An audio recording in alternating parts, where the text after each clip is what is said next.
maintenant, place à notre invité politique, candidat de Debout la France à la présidentielle. Bonsoir Nicolas Dupont-Aignan. Bonsoir madame. Merci d'être avec nous. Avant de parler de votre programme, une question d'actualité. Vous vous trouviez à Orly ce matin au moment de l'attaque. Est-ce que vous saluez l'efficacité de l'opération Sentinelle? Oh, j'étais à Orly-Ouest, donc Orly-Ouest, voilà, où les gens étaient confinés. L'attaque, c'était à Orly-Sud. Oui, je salue le professionnalisme de nos forces de l'ordre, comme toujours. Mais je mesure en même temps, sincèrement, la gravité de notre situation, car les mesures qui s'imposaient, et que je propose d'ailleurs dans mon projet, n'ont pas été mises en œuvre.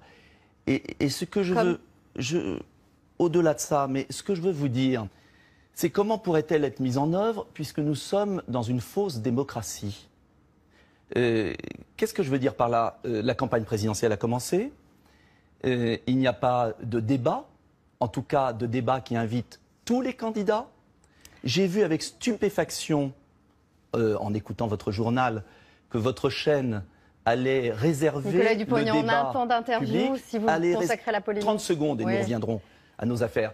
Allait réserver l'antenne à 5 candidats sur 11. Il y a une décision du Conseil d'État. Il y a une décision du Conseil d'État qui reconnaît que TF1 respecte le principe d'équité. En tout cas, TF1 ne respecte pas le principe d'égalité des candidats.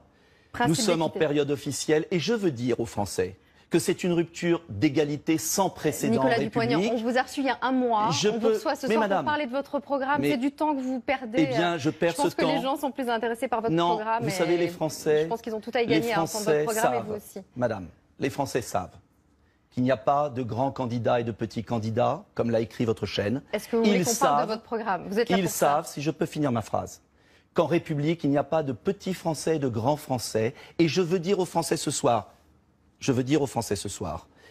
que l'élection présidentielle de 2017 n'a jamais été à ce point manipulée, faussée, que tout est fait pour empêcher les Français de découvrir de nouvelles offres. Autant de temps qu'on pourrait passer à parler de votre programme, Nicolas Dupont-Aignan. Tout est fait, et je le dis solennellement aux Français, pour poursuivre une politique qui les tue à petit feu avec les mêmes. Est-ce qu'on peut parler de votre programme? J'ai toujours eu un langage de vérité, madame. Toujours eu un langage de vérité. Quelle que soit la puissance de votre chaîne, sincèrement, et malgré votre professionnalisme que je connais et que je salue, quelles que soient les représailles que je pourrais avoir en tant qu'homme politique, je ne peux plus jamais cautionner la manipulation médiatique qui est en train d'être faite pour cette présidentielle. On parle de votre programme, parce qu'on va gaspiller beaucoup de temps et je pense que les gens sont intéressés plus par votre programme que par cette polémique sur le débat. Il n'y a pas une démocratie où une chaîne de télévision choisit à la place de la Constitution ceux qui ont le droit de s'exprimer et ceux qui n'ont pas le droit. C'est votre avis, encore une fois. Le Conseil d'État, qui est la plus haute autorité administrative, reconnaît que TF1 respecte le principe d'équité. En attendant, vous avez la gentillesse de m'inviter pour compenser mon absence lundi. On y va, on parle de votre programme?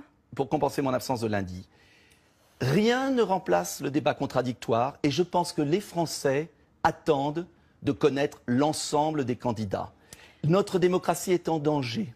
Et je ne peux pas cautionner cela. La démocratie, elle est en danger aussi par des attaques comme il y a eu lieu à Orly ce matin. Et je voudrais vous interroger sur l'état d'urgence. Et je veux vous le dire très clairement, et je le dis aux Français, il est temps de réagir. On ne peut pas se laisser voler la présidentielle, c'est-à-dire l'avenir de notre pays. Et au nom des millions de Français, qui ne supportent plus cette loi du plus fort, cette confiscation de la démocratie, j'ai le devoir aujourd'hui de quitter votre plateau.